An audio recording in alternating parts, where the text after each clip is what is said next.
O senhor vê, então, nessa decisão de Moraes, censura? Em quais pontos exatamente, ministro? Quando ele proíbe a participação em rede social, quando ele proíbe e aí passa a penar o cidadão, que o cidadão mantenha um diálogo com terceiros e impõe, pior do que isso, impõe a um ex-presidente da República algo que é humilhante, que é o uso tornozeleira. Para quê? Qual é o receio dele fugir? Não pode haver esse receio. Em direito penal, o meio justifica o fim, jamais o fim ao meio, sob pena de termos aí a Babel, de termos um contexto que não se mostrará harmônico com a Constituição Federal. Inclusive, eu tenho lido o noticiário e ele não definiu bem o alcance dessa censura prévia. Censura, considerados ares democráticos da Constituição de 1988, é inimaginável. Qual é a medula do Estado? A liberdade de expressão. Agora, prejudicados, sim, podem entrar com ação visando responsabilizar quem de direito penalmente e civilmente. Eu não vejo com bons olhos e fico muito triste porque o desgaste do Supremo, o desgaste institucional é enorme.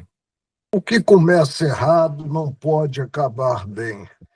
E começou errado considerada a competência do Supremo.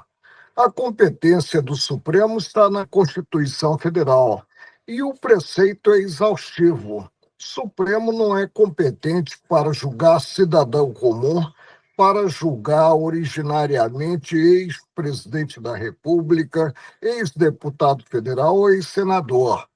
Basta que indaguemos o atual presidente, quando respondeu criminalmente, ele o fez aonde? Na 13ª Vara Criminal de Curitiba.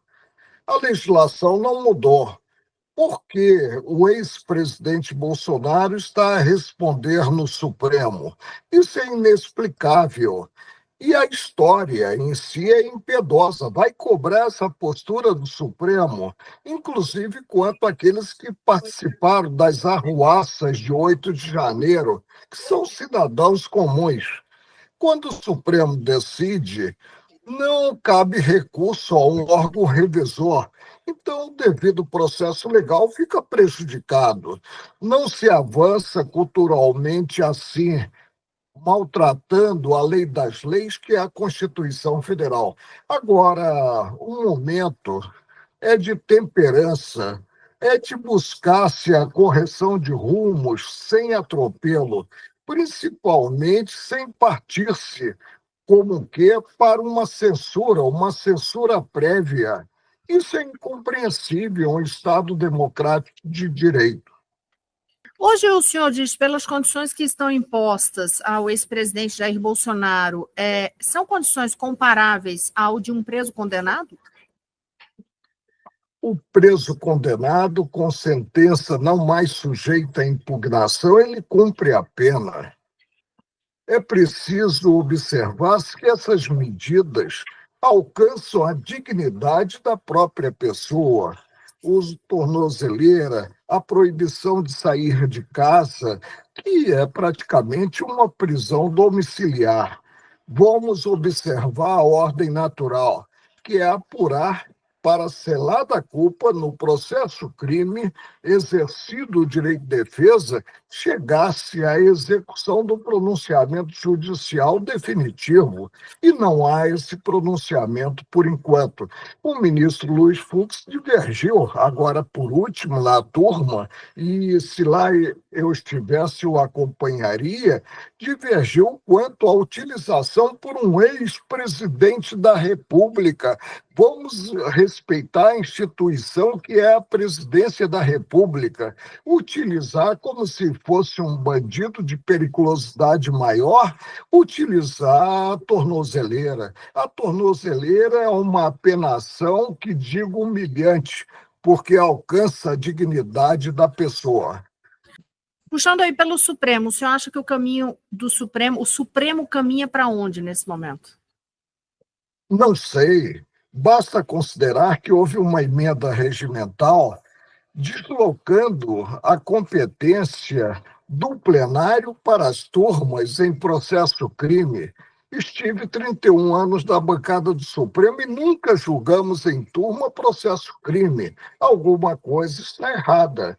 Eu espero que não se chegue a julgar processo crime individualmente, monocraticamente. Ministro, em relação às decisões de Moraes, e neste caso específico de julgamento dessas decisões sobre o ex-presidente Jair Bolsonaro, o senhor acha que o que está movendo ou embasando essas decisões de Moraes, hein? Eu teria que colocá-lo em um divã e fazer uma análise, talvez mediante um ato maior, uma análise do que ele pensa, o que está por trás de tudo isso. O que eu digo é que essa atuação alargada do Supremo e uma atuação tão incisiva implica desgaste para a instituição. Eu vou fazer uma pergunta, indagando a uma pessoa do povo: você gostaria de ser julgado hoje pelo Supremo? A resposta vai ser negativa. Eu, por exemplo, quando era integrante do Supremo, se me envolvesse em um sinistro, em um desastre de carro com vítima, eu responderia junto ao Supremo. Mas hoje, como ex-ministro do Supremo, o meu foro, o meu juiz natural é a primeira instância. E a primeira instância com possibilidade de, havendo uma decisão com a qual não concorde, recorrer a um órgão revisor. O devido processo legal fica prejudicado. Por que o senhor acredita, então, que os ministros têm acompanhado na turma, em maioria, as decisões de Moraes? Porque Fux ficou voz isolada. É um espírito de corpo que não deveria haver. Quando formei no colegiado, me manifestava espontaneamente, segundo o meu convencimento, não me importando em somar voto. Não há campo para solidariedade no órgão julgador. Cada integrante do órgão julgador deve atuar com absoluta independência, evidentemente acompanhando o colega no que se convencer do acerto da proposição desse colega. O senhor vê alguma previsão, assim, alguma perspectiva de mudança de cenário nesse comportamento da corte a partir do momento que houver mudança na presidência em setembro? Se sim, por quê? O presidente, ele é um coordenador dos trabalhos. Ele não é um superior hierárquico. E cada qual é que tem que compreender a envergadura da cadeira e a importância dos atos que pratique. E aí buscar praticar atos afinados com a legislação, com o arcabouço normativo. Eu repito, o Supremo hoje está na vitrine e é alvo de imensas críticas. Eu, por exemplo, saio, as pessoas me reconhecem na rua, eu nunca fui hostilizado como juiz e reclamo do Supremo. E isso é péssimo. O Supremo é a última trincheira da cidadania, deve agir como última trincheira da cidadania, dando o exemplo, portanto, aos demais órgãos do Poder Judiciário. O senhor avaliaria, então, que falta, de certa forma, algum pulso ali, ou uma orientação mais firme do ministro-presidente da Corte hoje, o Luiz Roberto Barroso?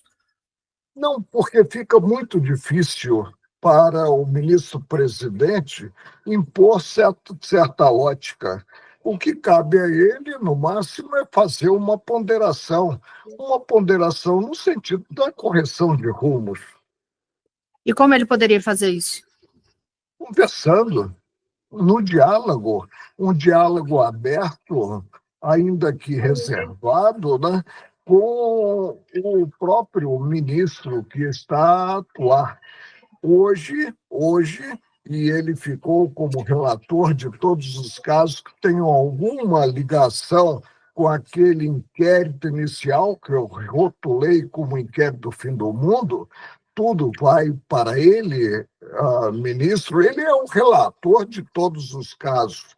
Isso não é bom quando se deixa de observar o critério democrático, que é o critério da distribuição.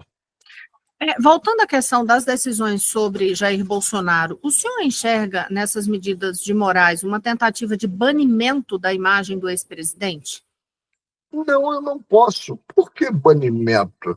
Agora mesmo se potencializou muito a fala do presidente Trump e uma fala como governante que não visou proteger a família Bolsonaro. A família Bolsonaro não tem, junto à presidência dos Estados Unidos, esse prestígio todo, a ponto de o próprio governo interferir ou tentar interferir numa atuação do país irmão.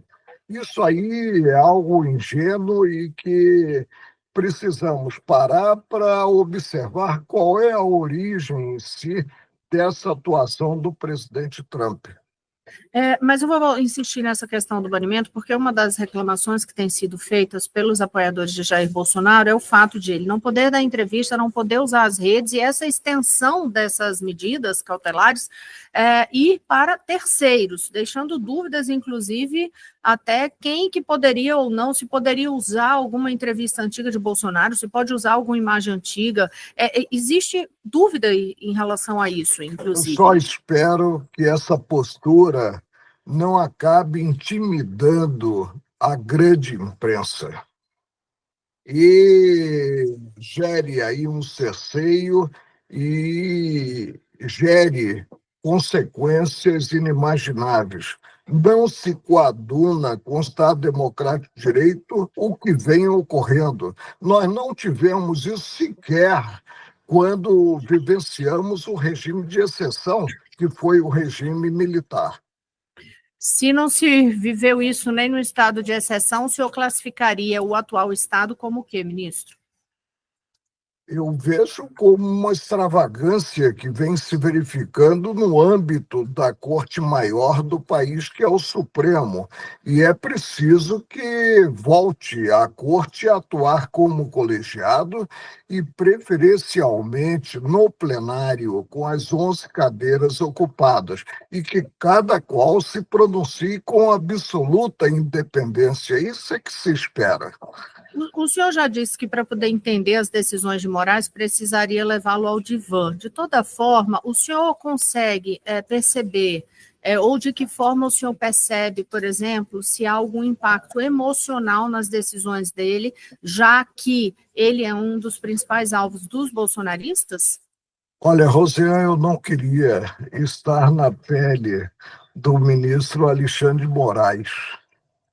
E não consegue sair, estar em um lugar público, a não ser com contingente de segurança. Quando isso se verifica, algo está errado e incumpre aquele que é alvo da hostilização da sociedade observar os atos praticados e evoluir. Não é bom o que venha ocorrendo. Eu, por exemplo, vejo com muita tristeza o que vem sendo praticado e vou repetir. Resulta no prejuízo da instituição e mais à frente a história cobrará esses atos praticados. Ele proibiu, por exemplo, diálogos, mordaça, censura prévia em pleno século que estamos vivendo, é incompreensível. Ministro, muito obrigada. Viu? O senhor quer complementar alguma coisa em relação a essa reflexão que a gente está fazendo aqui sobre essas decisões e esse momento do Supremo? Que haja uma evolução, e que o Supremo atue não como órgão individual, como vem atuando na voz do ministro Alexandre de Moraes, mas como órgão coletivo e percebendo a repercussão dos atos que pratica. Aí nós avançaremos culturalmente.